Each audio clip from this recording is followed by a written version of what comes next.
नमस्कार मित्रांनो, आज आहे नवरात्रीचा पहिला दिवस।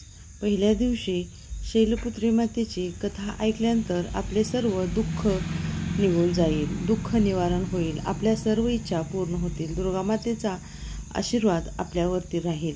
म्हणून ही कथा नक्की ऐकावी व मंत्र देखील ऐकावेत। तत्पूर्वी तुम्ही या चॅनलवरती नवीन असाल तर बेल आयकॉनची घंटी दाबा, जेणेकरून आम्ही जे व्हिडिओ पाठवेन ते सर्वात आधी तुमच्यापर्यंत पोहोचतील।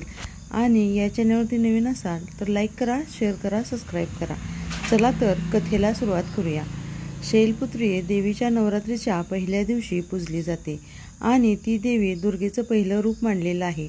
तिच्या नावाचा अर्थ असा आहे की पर्वतराजाची मुलगी शैल म्हणजे पर्वत, पुत्री म्हणजे मुलगी। ती पर्वतराज हिमालयाची मुलगी म्हणून जन्मली, त्यामुळे तिला शैलपुत्री म्हणतात। पौराणिक कथेनुसार शैलपुत्री देवीचा पूर्वजन्म सती म्हणून झाला होता। देवी सती आणि महादेवांची कथा खूप प्राचीन आहे आणि महत्त्वपूर्ण देखील आहे। सती ही राजाची दक्षाची मुलगी होती। ती खूपच सुंदर आणि शिवभक्त होती। तिच्या मनामध्ये एकच इच्छा होती की भगवान शिवाशी विवाह करावा। दुसरीकडे भगवान शिव हे कैलास पर्वतावरती ध्यानधारणा करणारे आणि साध्य जीवनशैलीत राहणारे देव आहेत। सतीच्या मनातील शिवप्रेमामुळे तिने कठोर तपश्चर्या केली आणि अखेर शिवभक्तीने तिच्या भक्ताला प्रसन्न होऊन पती म्हणून स्वीकारले। सती आणि शिवाचं जीवन शांत आणि आनंदमय होतं। पण सतीच्या वडिलांना राजा दक्षाला शिव आवडत नव्हते। दक्षाने एक मोठा यज्ञ केला आणि सर्व देवतांना आमंत्रण दिलं, परंतु भगवान शिवांना आमंत्रण दिले नाही। यामुळे सतीला खूप वाईट वाटलं आणि तिने शिवांना विचारलं की आपल्या वडिलांच्या यज्ञाला आपण जाऊ शकतो का। शिवाने तिला सांगितलं की निमंत्रण न मिळाल्याने तिला तिथे जायचं नाही, पण सतीने ठरवलं की ती आपल्या वडिलांच्या यज्ञाला जाईल।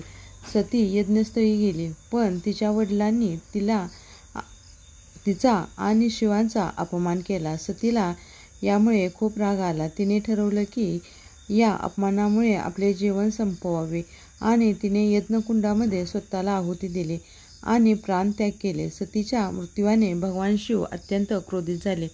त्यांना खूप दुःख झाले आणि क्रोधही तितकाच वाढला की त्यांनी वीरभद्र नावाचा राक्षस निर्माण केला, ज्याने राजा दक्षाला यज्ञ उद्ध्वस्त केला आणि दक्षाचा वध केला। नंतर शिवाने दक्षाला पुन्हा जीवन दिले, पण त्यांच्या मस्तकी एक मस्तक बकऱ्याचं लावलं।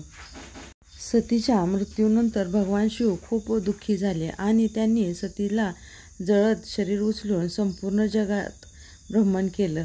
तिच्या या दुःखाचे संपूर्ण विश्व संकटात आलं।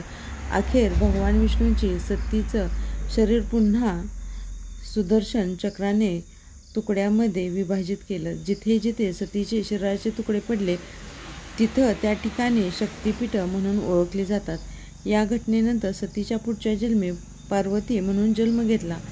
पर्वतराज हिमालयाची कन्या म्हणून पुढे जाऊन तिने शिवांची तिला पुन्हा पत्नी म्हणून स्वीकारलं। ही कथा आपल्याला प्रेम, त्याग आणि भक्तीचा संदेश देते। शैलपुत्री देवी वृषभ बैल वरती बसलेली आहे आणि तिच्या हातामध्ये त्रिशूल आहे, दुसऱ्या हातामध्ये कमल आहे। तिच्या पूजा केल्यानंतर भक्तीने शांती स्थिर होते आणि प्रगती देखील होते।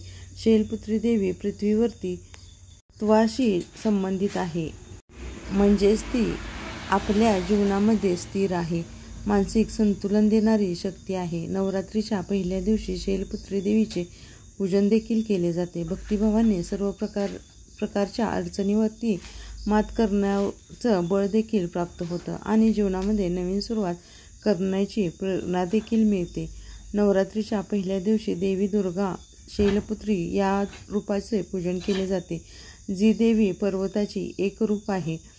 या दिवशी पांढरा रंग धारण करावा हे आपल्याला बाह्य सौंदर्य आणि परंपरेचं प्रतीक नसून तिच्या निर्मळ मनाची स्वच्छता आहे। तिचं मन जसं प्रेमळ आहे तसाच तिचा रंग देखील पांढरा आहे। मित्र आणि मैत्रिणींनो, ही कथा तुम्हाला आवडली असल्यास लाईक करा, शेअर करा, सबस्क्राईब करा आणि कमेंटमध्ये श्री दुर्गा माता लिहायला विसरू नका. आणि हा संपूर्ण व्हिडिओ ऐकल्याबद्दल मनापासून धन्यवाद.